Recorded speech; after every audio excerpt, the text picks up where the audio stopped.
Hello. My name is Manon, and I'm going to take you along with me on my empathy walk in my lovely, pretty, rainy hometown. I walk along these streets almost every day, and today I remember how lucky I am that I can walk a few steps up the road and see the mountains.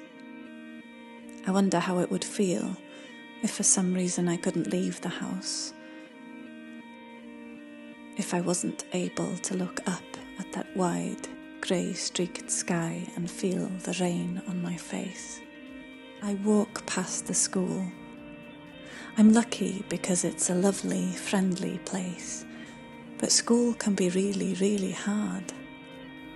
In fact, I think that every school child is a bit of a hero, to go in and see all those people every day and to learn all that stuff.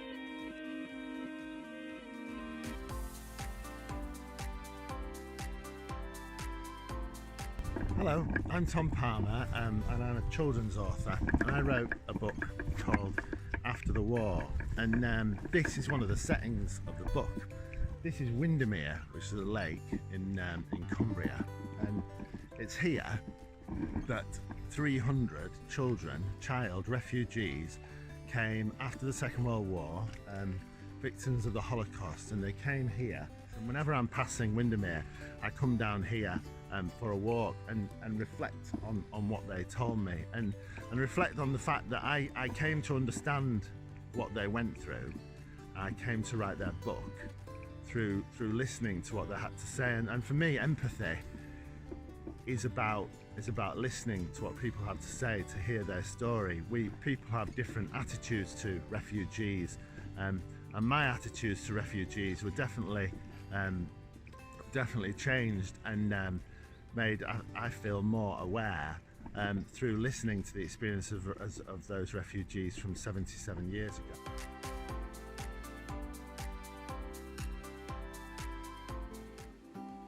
Hello, my name is Burhana Islam and I am the author of Amazing Muslims Who've Changed the World. But today I'm actually here to talk to you about the Empathy Superpower Challenge, and my activity was to take an empathy walk. I'm actually going to tell you a little bit about my walk today because I learned quite a lot, and I actually never considered taking an empathy walk before until I was challenged to do so. So I had my empathy lenses on. And I went with my niece, and we were trying to walk around, and it was a bit chilly. It was a little bit chilly. I had my scarf on, had my hood on, and we were all nicely wrapped warm. And we took it upon ourselves to see, okay, what would it be like to be somebody else? And that really made us open our eyes, because as we were walking, when we're walking towards a supermarket, next to the supermarket you might have near your Sainsbury's or local Asda, we saw two homeless people, and they were wrapped up in a thin coat with their rucksack, and they had like a coffee mug with coins in it, and we were just talking about what it must be like to be in that situation, because we were quite lucky that we were wrapped up nice and warm. We had our scarves on, we had our coats on, we had our hoods up. But actually we were really, really privileged that we had just come out from a warm house, and that we had taken the option of taking a walk, and it wasn't something that was forced upon us.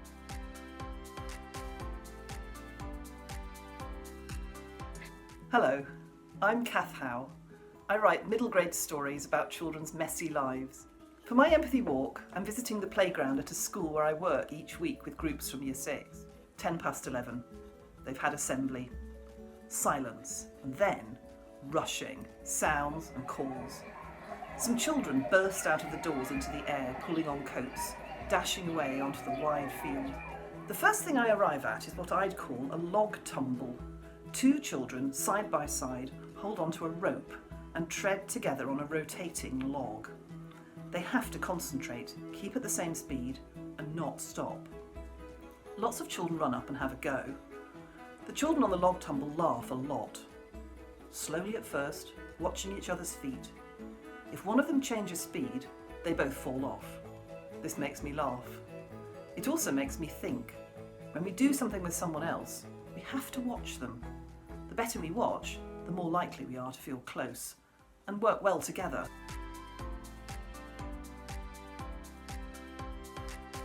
Hi everyone, my name is Abigail Balfe and I'm the author and illustrator of A Different Sort of Normal. So on the way to buy a plant, I passed the supermarket and on the corner there was a homeless man sitting on the ground. And I always find it particularly difficult to walk past homeless people because my brother was homeless for 1.5 years and I know a little bit about what it was like for him and how hard it was for my family. So as I'm walking past this man, I'm thinking, does he have a family who are worried about him, hoping that he is going to get in touch, or maybe he doesn't have any family at all, maybe that's why he's there. I also wonder where he sleeps at night because I know that most homeless people don't sleep outside of the place where they beg. And I think how I know I wouldn't be able to sleep if I was on the streets. I mean, I find it hard enough to sleep in an actual bed in a quiet room because of my insomnia problems. And yeah, and I think imagine being in this situation, and I don't want to imagine it, and I feel guilty for ever complaining about being woken up by roadworks and barking dogs outside my window.